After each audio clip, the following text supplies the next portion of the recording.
Olá, pessoal! Sejam muito bem-vindos ao nosso bate-papo diário sobre tecnologia. É isso mesmo. E hoje vamos mergulhar nas notícias mais quentes do dia, direto dos sites TechCrunch e Gizmodo, de 3 de novembro de 2025. Muita coisa boa pra gente comentar. Com certeza! Para começar, temos um tópico super interessante que reúne várias notícias sobre IA, processamento e infraestrutura. O mundo da inteligência artificial está realmente acelerando, e com isso, vêm as preocupações sobre o consumo de energia. A notícia é que tanto Sam Altman, da OpenAI, quanto Satya Nadella, da Microsoft, reconhecem a necessidade de mais energia para IA, mas não têm certeza de quanto. Eles mencionam que o grande gargalo agora não é a capacidade de processamento em si, mas a energia e a velocidade para construir data centers perto das fontes de energia. Essa é realmente fascinante e complementa o que vimos em outras notícias. A Microsoft está investindo pesado, tipo 15,2 bilhões de dólares, nos Emirados Árabes Unidos, e ainda fechou um acordo de 9,7 bilhões de dólares com a Iron, para a capacidade de nuvem de IA. A OpenAI também não fica atrás, com um acordo de 38 bilhões de dólares com a Amazon para serviços de nuvem pelos próximos 7 anos, e outros acordos multibilionários com Oracle e outras empresas. O que me chamou a atenção foi a fala do Nadella, sobre ter muitos chips parados porque não tem conchas quentes para conectá-los. Ou seja, a infraestrutura energética não acompanha. Altman também aponta para o risco de contratos de energia cara se formas mais baratas surgirem, e o paradoxo de Jevons, onde a eficiência leva a um aumento no uso.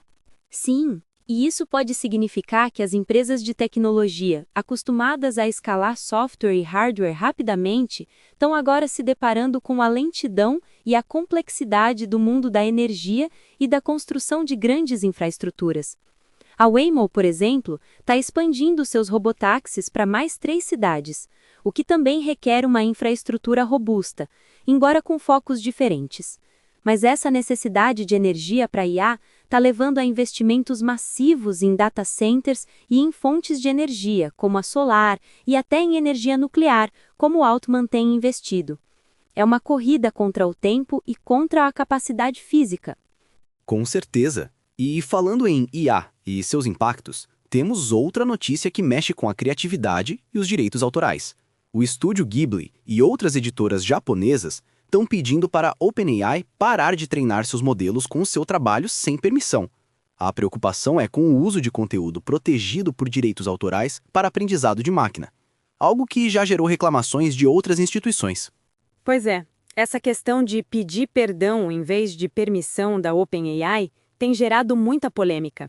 A CODA, Associação Japonesa, argumenta que isso pode configurar violação de direitos autorais no Japão, onde a permissão prévia é crucial.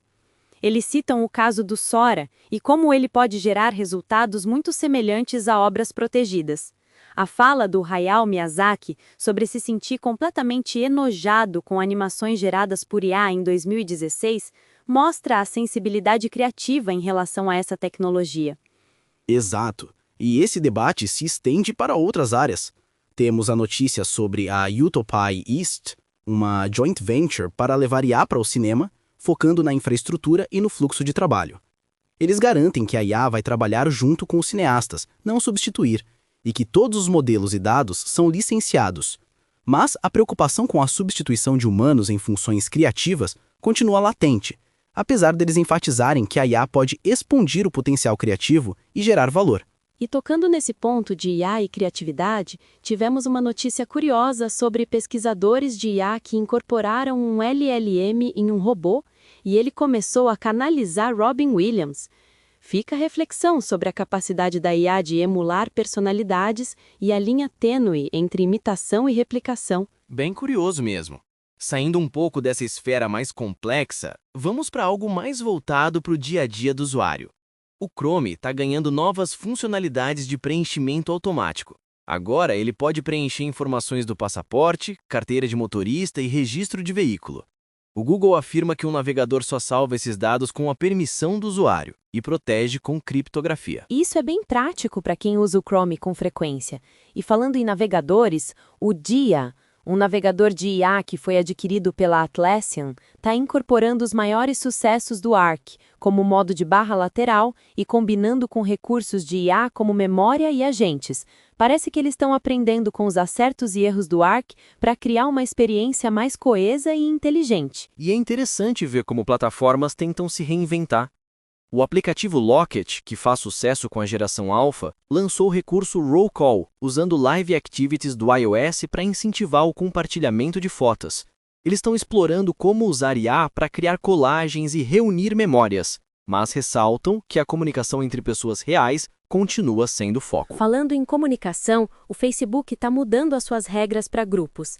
Agora, os administradores podem tornar grupos privados em públicos sem expor as postagens antigas dos membros, o que pode dar um gás para o alcance desses grupos. E outra mudança que pode facilitar a vida de muita gente é o redesenho da interface web da App Store da Apple. Agora, usuários fora do ecossistema Apple conseguem navegar pela loja de aplicativos, mesmo que ainda não seja possível baixar por lá.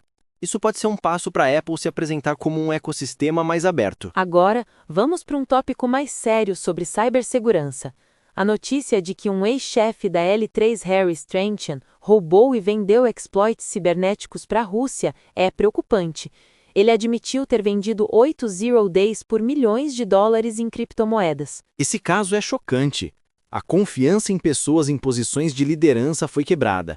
E as implicações de ter essas ferramentas de hacking nas mãos erradas são enormes. E para complementar esse lado sombrio da tecnologia, temos a história do DOTJ indiciando negociadores de ransomware dos Estados Unidos por lançarem seus próprios ataques de ransomware. Parece que nem quem deveria combater o crime está imune.